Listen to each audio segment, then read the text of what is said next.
Students, in the last video, you have learnt about pure substances that are elements and compounds.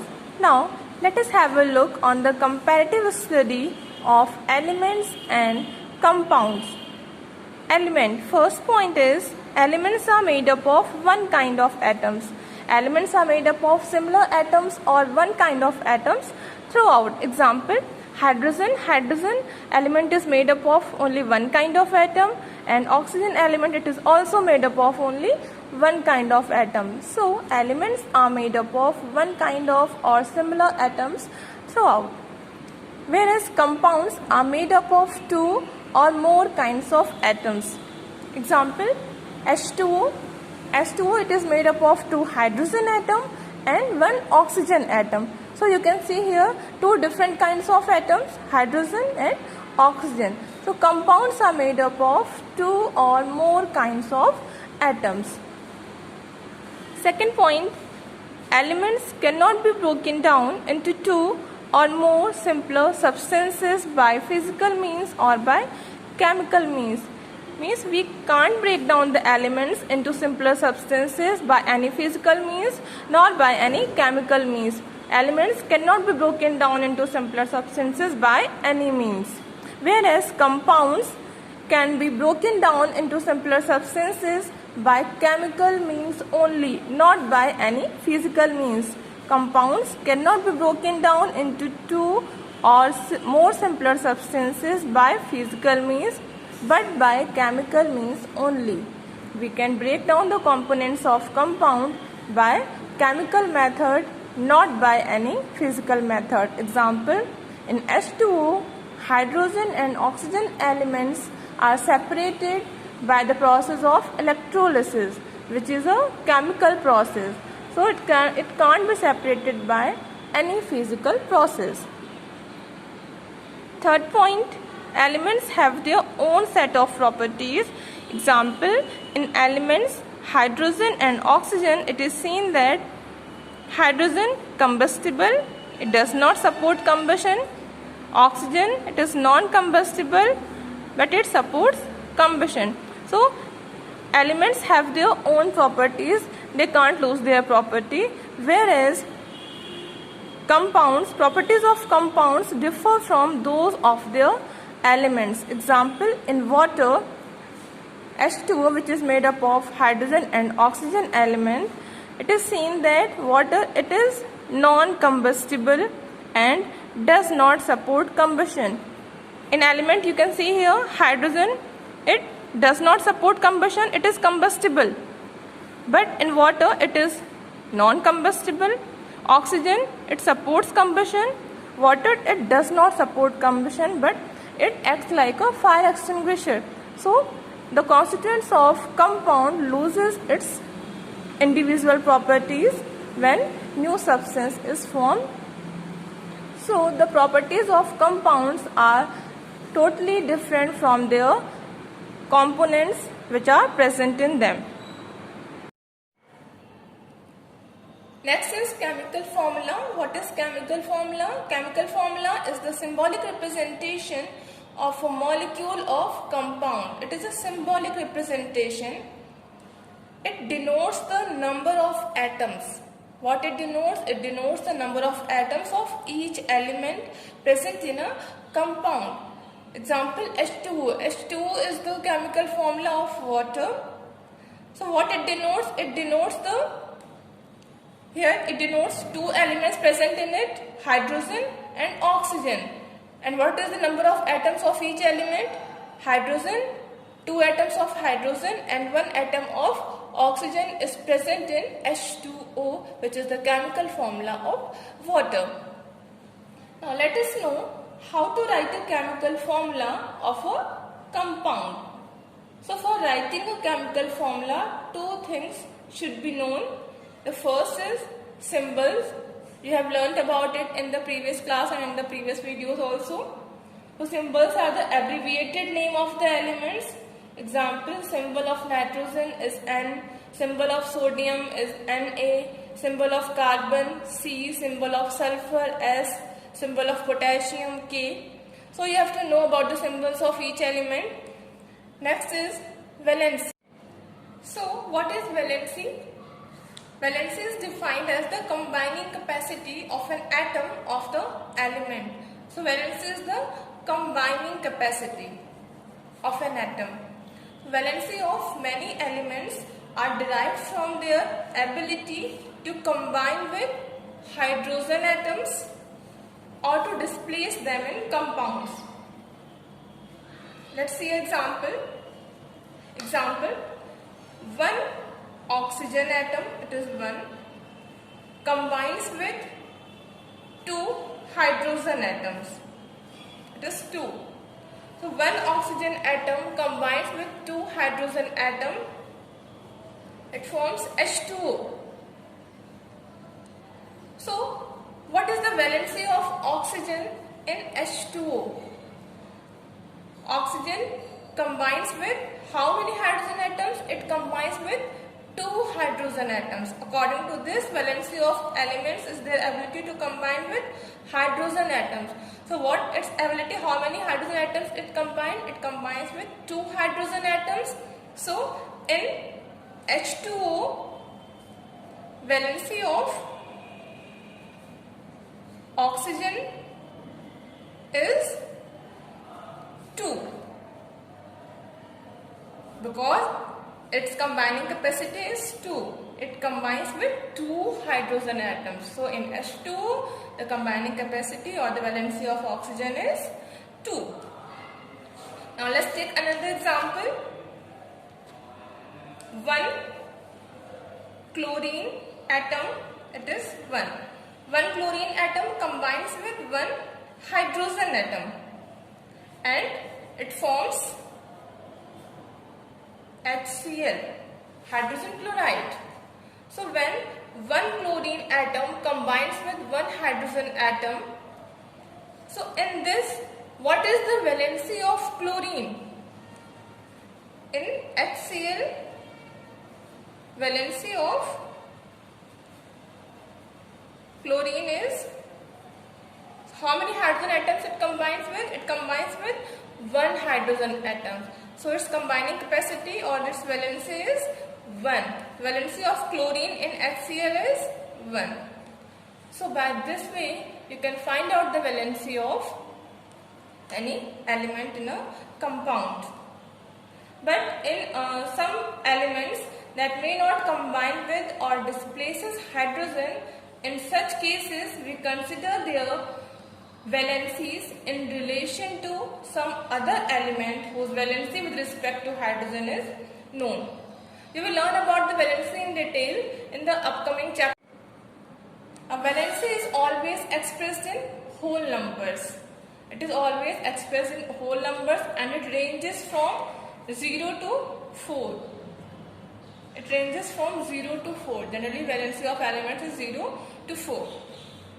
Now, elements having valency 1 are called monovalent. Mono means 1. So, elements having valency 1 are called monovalent. Example, sodium, potassium, they have valency 1. Elements having valency 2 are known as divalent or bivalent. Divalent, di means 2 and bi means also 2. Example of divalent or bivalent elements are Ca, calcium, Mg, magnesium. Elements having valency 3 are known as trivalent. Tri means 3. Example, aluminium, nitrogen, these elements have valency 3.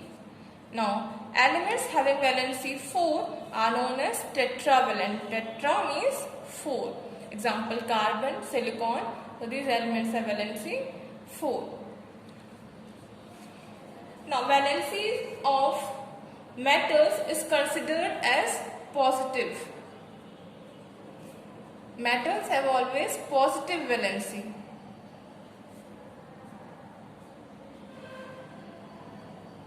Because they are electropositive in nature. While they are electropositive because they have tendency to lose electrons. So any element which lose electrons possess positive charge and the elements which gains electrons possess negative charge. So metals have always positive valency and non-metals is considered negative valency. Valency of non-metals is considered negative. So metals have positive valency and non-metals have negative because they are electronegative, means they have tendency to gain electrons. So elements which gain electrons have negative charge and which lose electrons have positive charge. Next is variable valency. Some element shows more than one value of valency in different compounds. So such type of valency is known as variable valency. Example, Fe+2. Fe+2 and Fe+3 charge. So it shows valency +2 in FeO and it shows valency +3 in Fe2O3. Similarly, copper possesses two types of valency, two values, here +1, here +2. So this type of valency which shows more than one value of valency is called variable valency. Remember one thing, that the smaller valency means it has 1 and it has 2. So you can write it as ferrous. Smaller ends with OUS and greater valency ends with IC. Ferrous, ferric. It has 3 valency greater than 2, so it ends with IC and it ends with OUS, which have less valency, smaller valency. Same in Cu, it has smaller valency +1 and it has +2. So smaller ends with OUS, so it is cuprous and it is cupric. It ends with OUS, it ends with IC. Now see the simple chart of valencies for writing a chemical formula. Metallic elements, valency of metallic elements, potassium, sodium, it has valency 1, which is in positive. Calcium, magnesium, zinc, it has valency 2. Aluminium has valency 3. Now non-metallic elements which have negative valencies, chlorine, bromine, iodine, valency 1. Oxide, sulfide, it has valency 2. Now radicals, what are radicals? Radicals is an atom or group of atoms containing a positive or a negative charge. Radicals having positive charge are called cations. Example, Na+, NH4 +1. So, which have positive charge are called cations. And the radicals which have negative charge are called anions. Example, chlorine, Cl minus charge, NO3 minus, so they are anions. So radicals, having one valency is NO3 nitrate, OH hydroxide having valency 1 which is in negative, SO3 sulfide, it has valency 2 which is negative, SO4 sulfate -2, it is the valency of sulfate 2. CO3 carbonate, valency is 2. Radicals having valency 3 is PO4 phosphate, it has 3 valency. Now let us see basic steps for writing a formula. For writing a chemical formula, first step is write each symbol of the element with its valency. First of all, write each symbol of the element with its valency. So, first step is, suppose in calcium, you have to write the formula of calcium oxide. So, first of all, write the symbol of calcium and oxide. So, now write down their valencies. Valencies of calcium is, valency of calcium is +2, right? as +2. Oxide is 2 minus. So in the first step you have to write the symbol of the element with its valency. In second step, interchange these valencies. Right, same as it is. Now interchange these valencies. Interchange it, 2 here and this -2 comes written as here. So it becomes Ca2 and it is O. It is interchanged here, write it 2 here, the lower side.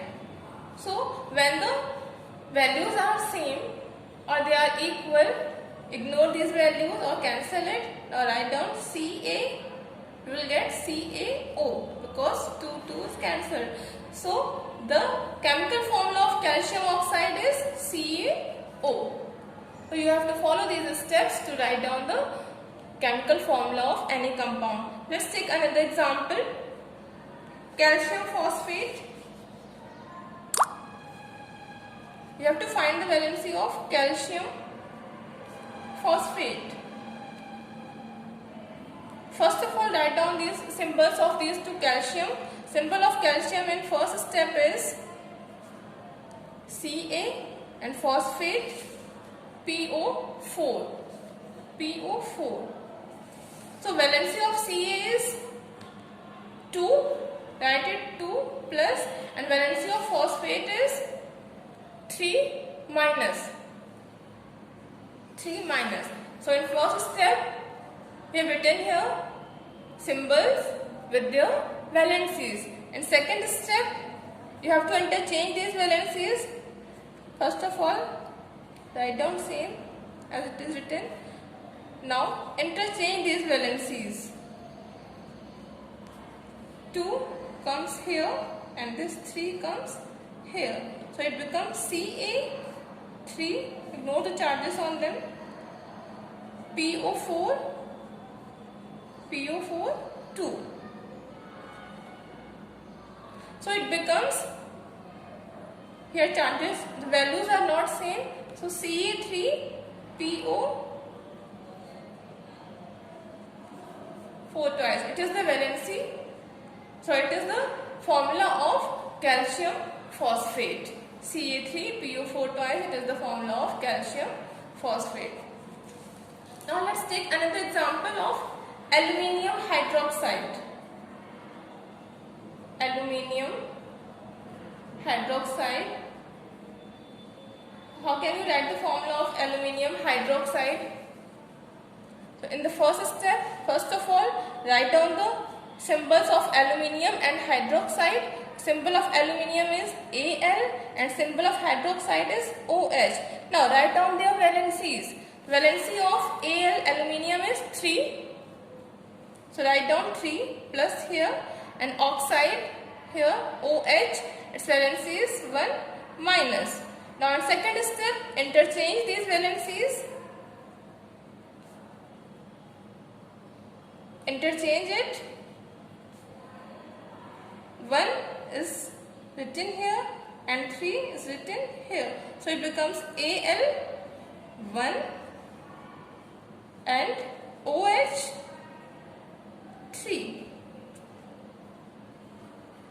So you can write 1 as simply Al. It means it has 1 atom. So Al, OH thrice. It is the formula of aluminium hydroxide, AlOH thrice. So by this way you can write a chemical formula of any compound.